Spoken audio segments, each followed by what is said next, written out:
Halo, jumpa lagi di channel Five and Chemistry. Video kali ini mau bahas soal-soal asesmen harian, materi sistem periodik, dan penentuan letak unsur pada tabel periodik. Soal pilihan berganda 1-20, materi kimia kelas 10 semester 2. Yuk langsung aja saya mulai ya. Nomor 1, sistem periodik unsur yang digunakan sampai sekarang disusun berdasarkan apa? Yang pasti sampai sekarang itu ada periode ya, baris kiri ke kanan, dan golongan. Jadi unsur-unsur itu disusun berdasarkan ini. Jadi periode itu adalah berdasarkan kenaikan nomor atom. Sedangkan golongan itu disusun berdasarkan kemiripan sifat.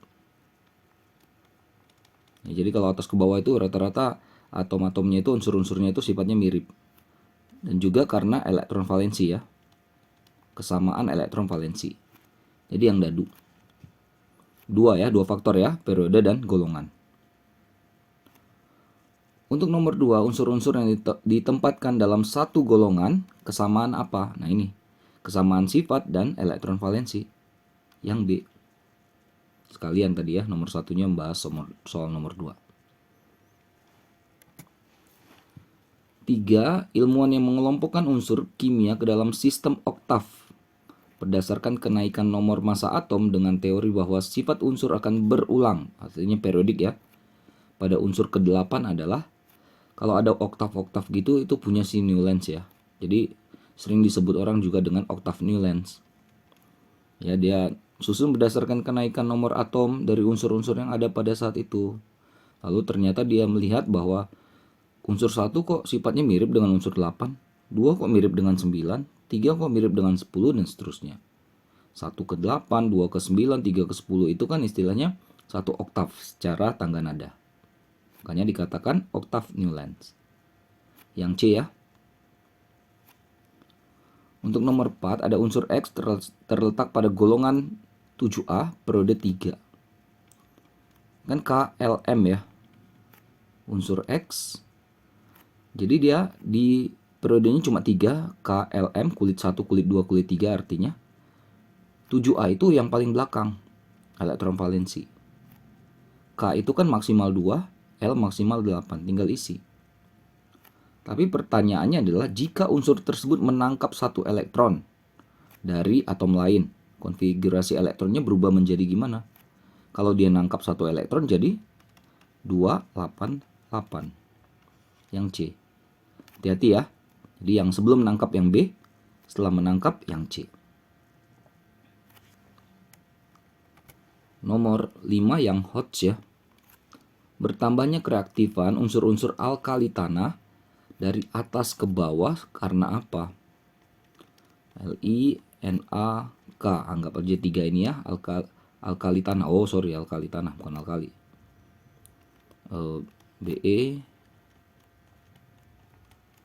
Nah, ini katanya ke bawah makin reaktif. Kenapa? Ya karena jari-jarinya semakin ke bawah makin besar. Karena ke bawah itu jumlah kulit bertambah ya kan? Ya, yang tadi kulitnya 2 menjadi 3. Kan jari-jarinya lebih besar. Ya kan? Nah, jadi kalau jari-jarinya lebih besar efeknya apa? Jari-jarinya lebih besar artinya elektron terluar itu pada kulit terluar itu gampang lepas. Reaktif dia. Opsinya yang dadu. Nomor 6, suatu unsur punya nomor massa 40. Anggap aja X, massanya di atas kan 40. Katanya punya neutron yang sama dengan jumlah protonnya. Unsur tersebut terletak pada golongan dan periode berapa? Supaya sama, proton dan neutron, proton angka bawah, neutron atas kurang bawah. Tinggal bagi 2 aja. 20. Kalau gini kan jadi massa 40, proton yang bawah 20, elektron yang bawah 20, neutron atas kurang bawah 20 juga. Nah, berarti dia nomor atomnya 20. Kalau kita konfigurasikan 2882. Artinya paling ujung ini kan golongan ya. golongan 2A. Sedangkan jumlah kulit 1, 2, 3, 4 menyatakan periode 4. Golongan pakai Romawi, periode yang angka biasa. Mana nih? 2A dengan 4. Berarti ini. Golongan 2A, periode 4. Yang B ya. 7. Jika suatu unsur punya kulit terakhir berupa kulit M. Kulit M itu kan kulit ketiga ya, KLM. Isinya 2 elektron. Terletak pada golongan apa? Ya 2 elektron itu golongan 2. 2A itu adalah alkali tanah. Jadi ini udah pasti 28. Ya, gampang.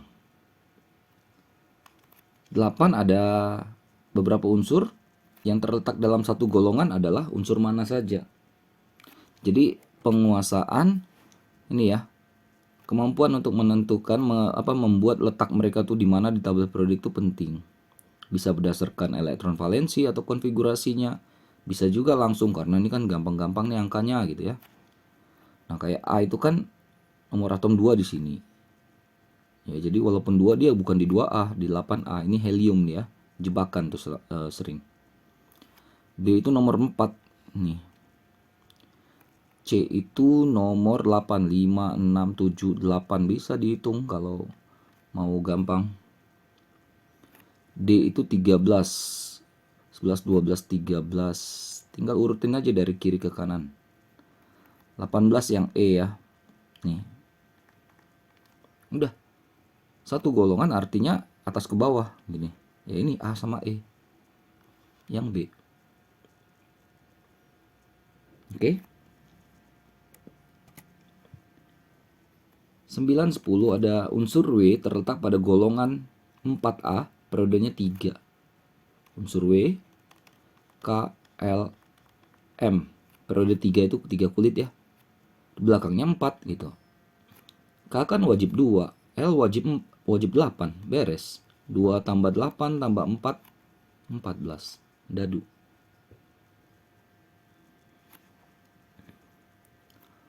Untuk 10, di antara unsur berikut, unsur yang paling mudah melepaskan elektron itu yang mana? Paling gampang melepaskan elektron. Kembali lagi, susun aja dulu biar simple ya. Ini kan ada Li di sini, nomor atomnya 3. Ada Na di bawahnya. Karbon nomor atom 6, berarti 3, 4, 5, 6. Nih. Helium paling atas kanan. Lalu apa yang belum? Ne. Sini. Udah, yang ditanya paling mudah melepaskan elektron ini berkaitan dengan yang namanya energi ionisasi. Ya kalau energi ionisasinya besar berarti untuk melepaskannya sulit. Jadi carilah energi ionisasi yang paling kecil. Kecil itu artinya gampang untuk melepaskan energinya dikit gitu. Nah, tren dari energi ionisasi adalah semakin ke kanan makin besar. Makin ke atas juga makin besar. Berarti carilah paling kiri dan paling bawah. Dapatlah ini. Jadi Na adalah unsur yang paling mudah melepaskan elektron dari kelima opsi ini. Nomor 11 yang hot. Suatu unsur Ki, nomor atomnya 15, masanya 31. Pernyataan yang benar adalah bongkar aja dulu. Ki 15 itu di bawah, angka kecilnya di bawah ya, besarnya di atas. Dari sini kan kita bisa dapat proton angka bawah 15. Elektron juga sama, angka yang di bawah. Neutron atas kurang bawah, 31 kurang 15, 16. Dari elektron 15 kita bisa bongkar buat konfigurasi KLM. 15 itu berarti 2, 8, 5. 5 itu menyatakan golongannya. Golongan 5A. Nah, jumlah kulit yang terpakai 3 berarti dia periode 3. Bongkar yang A. Ki termasuk logam alkali tanah. Alkali tanah itu 2A. Ini 5A itu bukan logam juga ya, pasti salah. Yang B, Ki punya 16 proton. Nah, protonnya aja udah salah. Yang C, Ki adalah logam transisi. Transisi udah pas salah. Transisi itu B ya. Sedangkan ini tadi kan A. Ki termasuk unsur alkali. Oh, udah jelas salah. Alkali 1A. Ini udah pasti jawabannya E. Ki termasuk non-logam? Yes. Kalau elektron valensinya tuh di atas 3 itu non-logam ya. Biasanya gitu. 1, 2, 3 cenderung ke logam. Di atasnya jadi non-logam. Periode 3 benar. Satu golongan dengan nitrogen? Iya, nitrogen tuh golongan 5. Berarti mereka satu posisi atas ke bawah. Pas, jawaban yang tepat yang E. Nomor 12 juga HOTS. Ada energi ionisasi L sebagai berikut. Melepasin satu elektron. Energi ionisasi itu melepas satu elektron dari paling luar ya, kulit terluar. Lepasin satu butuh 520. Lepasin kedua butuh 7.300. Ketiga 11.815. Jadi dia termasuk golongan berapa? Kalau seperti ini caranya, kalau ini soal pilihan berganda, kamu bisa menjawab ini dengan cepat. Cari lonjakan tertinggi. 1, kedua, kisaran saja ya, sekitar naik hampir 7.000, hampir ya, nggak apa-apa. Kilojoule naiknya. Tapi kalau dari 7.000 ke 11.000 kan cuma sekitar 4.000-an. Berarti yang drastis itu adalah dari 1 ke 2. Artinya apa? Dia stabil di 1. Stabil setelah melepas satu elektron. Anggaplah unsurnya, oh itu L ya. Jadi dia stabil L plus 1. Artinya habis lepas 1, dia harus melepaskan satu lagi dari kulit paling dalam. Makanya sulit. Misalnya kita anggap dia 11 ya nomor atomnya. Kan 281 ya. Pertama kan buang 1, oke lah 520. Tapi kan ini kulit ketiga. Setelah ini hilang, berarti kalau mau buang satu lagi harus dari yang 8 ini, kulit kedua. Masalahnya 8 ini dengan inti itu lebih dekat. Artinya ikatannya lebih kuat. Artinya mau melepaskannya bisa, tapi butuh energi yang lebih tinggi. Makanya lonjakannya drastis. Cari aja lonjakan yang drastis, misalnya dari 1 ke 2, berarti dia golongan 1. 2 ke 3 golongan 2, 3 ke 4 golongan 3, dan seterusnya. Gitu aja caranya. Yang A ya, 1A dia. Ada diketahui konfigurasi elektron 2 ion, M plus 288, M2 min 288 juga. Pernyataan yang benar untuk kedua unsur tersebut adalah plus dan minus kan ion. Jadi kita bongkar dulu jadi atomnya, unsurnya. M plus 288. Arti plus di sini dia udah buang 1. Sebelum buang 1 berarti 2881. Kenapa nggak 289? Maksimal di ujung tuh 8. Itu dulu ya, pahaminya ya.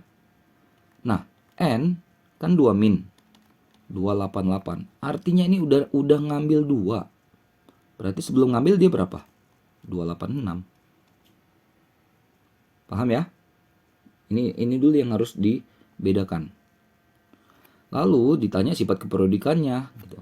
Kalau kita lihat tabel periodik, gambaran kasar tabel periodik, golongan 1 golongan 6. Berarti kan N kalau agak di kanan, si M di kiri tapi turun 1 karena periodenya 4. Kurang lebih ginilah posisi mereka. Yang 1, 2, 3 itu cenderung logam. Itu pasti logam lah ya. Yang N itu non logam. Di atas 3 itu udah non logam. 1, 2, 3 itu logam. Maka udah pasti yang logam tuh M, bukan N. Jari-jari semakin ke kiri makin besar. Berarti M lebih besar dari N. Elektronegativitas ke kanan membesar. Berarti N lebih besar daripada M. Energi ionisasi ke kanan makin besar. Berarti kira-kira cocok nggak nih? Yang dadu. Cocok kan? Energi ionisasi pertama M itu lebih kecil dari N. Ya, karena makin ke kanan tuh makin sulit melepas elektron, malah cenderung menangkap elektron. Oke. N terletak periode 4. Nah, N itu 286 periode 3. Salah. Yang dadu jawabannya. Ini hot ya tadi ya. 14 periode 3 dari kiri ke kanan nih. NaMg, Al, SiPs, Cl, argon. Berdasarkan konfigurasi elektronnya dapat dinyatakan bahwa afinitas Na paling besar, afinitas ke kanan besar ya. Berarti Na itu kan kiri, udah pasti salah. Keelektronegatifan Ar paling besar. Ini jebakan ya. Bicara tentang kepriodikan tuh bicara kecenderungan. Kecenderungan tuh nggak harus selalu pas naik semuanya. Bisa aja turun dulu. Ar itu adalah yang gas mulia kan. Berarti dia stabil. Stabil itu nangkap elektron, lepas elektron nggak mau. Maka keelektronegatifannya kecil malah, bukan besar. Situ yang jebakan ya. Unsur S, P, Cl cenderung membentuk basa. Lihat aja kalau ada S, H2SO4, P, H3PO4, Cl, HCl. Jadi asam atau basa? Asam. Gitu aja ya. Kalau basa itu yang kiri, NaOH, MgOH2, AlOH3, dan seterusnya. Itu polanya ya. Energi ionisasi unsur Mg lebih besar daripada Al. Ini juga harus hati-hati ya. Mg dengan Al. Seharusnya kan energi ionisasi ke kanan makin gede kan? Tapi faktanya Mg itu energi ionisasinya lebih besar daripada Al. Kenapa? Mg golongan 2, 282, 283 ya. Artinya kalau kita buat konfigurasinya nanti di sini ada NS2 gitu ya. Berarti nanti di sini ada 3S2. Satu kotak S isi 2. Dia udah full nih. Jadi terjadi di sini kestabilan. Yang stabil itu bisa dilepas elektronnya? Bisa, tapi butuh energi yang lebih gede, lebih besar. Sedangkan Al enggak. Teratur dia, hilangin 1, 2, 3 dan seterusnya. Ya, di sini ada kestabilan ya, yaitu yang membuat dia ngaco. Ya, terjadi juga di golongan 5. Golongan 2 dan 5 itu ngaco untuk energi ionisasi. Periode 3 ini ya. Cek aja yang E. Na punya jari-jari paling kecil. Oh, jari-jari itu justru ke kiri yang paling besar. Ya kan? Berarti Na yang paling besar malah. Bukan paling kecil. Yang dadu pas ya.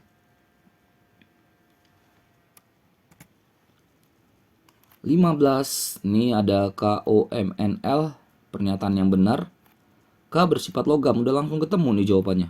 Yang kiri tadi kan alkali, logam. Alkali tanah, logam. 8 gas mulia. Gitu aja ya. M punya 5 kulit. Kulit 1, 2, 3, 4. M-nya di 4. N nomor 14. Itu nomor 15 nih posisinya. O punya 2882. Baris keempat KO. 1, 2, 3. Baris ketiga. L elektronegativitasnya terbesar, jebakan. Dia nggak suka nangkap elektron, dia udah stabil. Energi ionisasinya paling besar, bukan ke elektronegatifannya. Yang A. 16. Afinitas elektron dari F, G, H, I, J mana yang paling kecil? Afinitas elektron, susun dulu aja ya. Ini kan golongan 6, golongan 7, golongan 6, golongan 7, golongan 6. Cuma beda kulit. Jadi buat dulu gambaran kasarnya. Kalau ini F, pasti G sebelah kanannya. Gitu kan? Pasti H di bawahnya si F. Karena sama-sama 6 belakangnya. Tapi beda kulit. Di bawahnya lagi ada J. I pasti di bawah G karena sama elektron valensinya. Ini gambaran mereka di tabel periodik. Afinitas ke kanan cenderung membesar, ke atas membesar. Berarti yang paling kecil mana? Paling kiri, paling bawah. J. Beres. Yang E ya.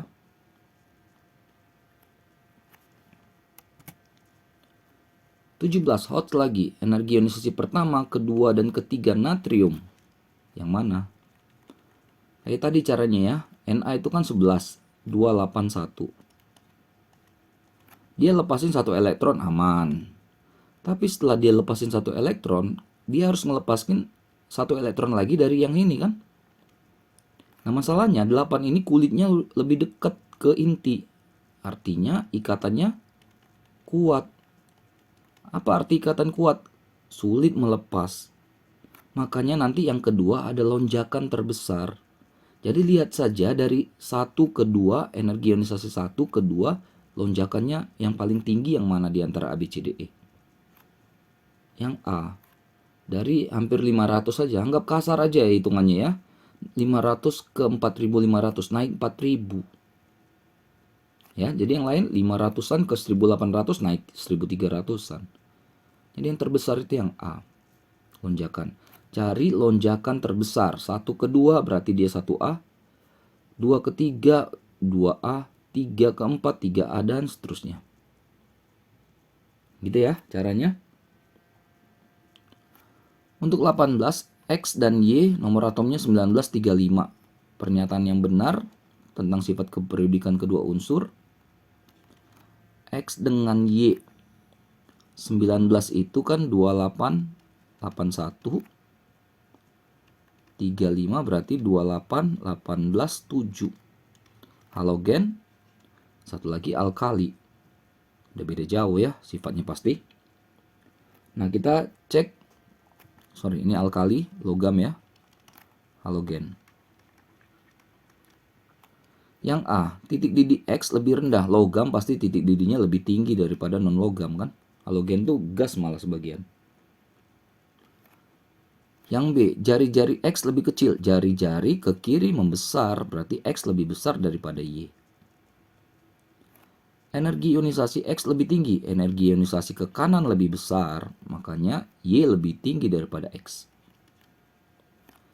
Afinitas elektron X lebih besar. Afinitas elektron polanya sama dengan energi ionisasi, ke kanan makin besar. Y lebih besar dari X. Yang E, keelektronegatifan X lebih kecil, benar. Keelektronegatifan polanya sama dengan energi ionisasi dan afinitas elektron. Ke kanan membesar berarti Y lebih besar dari X. E.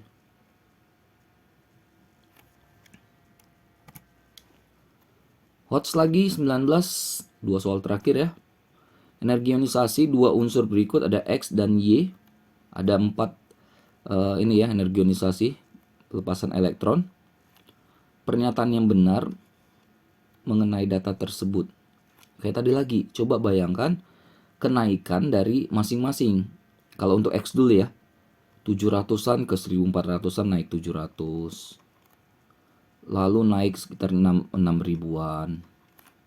Naik sekitar, anggap saja kasarnya 3 ribuan. Drastis naik di mana?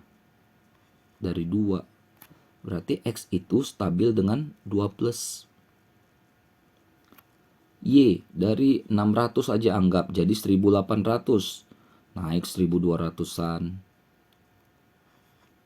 Ini anggap aja naik 1000-an. Nah, tapi kesini kan naiknya jauh ya. Naik berapa ini? 9 ribuan gitu ya. Anggap aja lah 9 ribuan. Artinya kan naik drastis dari 3 ke 4. Maka Y itu stabilnya 3 plus. Itu dulu kuncinya. Baru tinggal cek A, B, C, D, E-nya. Yang A, 2 plus lebih stabil dibandingkan Y 2 plus. Benar, yang X 2 plus itu stabil. Sedangkan Y-nya itu plus, stabilnya di 3 plus, bukan di 2 plus. Cek yang lain aja deh. Y 3 plus kurang stabil dibandingkan 2 plus. Justru stabilnya 3 plus kan? X cenderung membentuk ion bermuatan 3 min. Udah jelas salah, harusnya 2 plus. Karena energi ionisasi itu melepas elektron. Melepas elektron jadi positif, bukan negatif. Y cenderung membentuk ion afinitas elektron unsur Y. Y itu cenderung menjadi Y min. Salah. Dia jadi plus tetap. Afinitas itu jadi negatif ya. Yang E, keelektronegatifan unsur X lebih kecil dibandingkan keelektronegatifan unsur Y. Sebenarnya mungkin bisa-bisa aja ya. X itu kan 2A, Y itu 3A.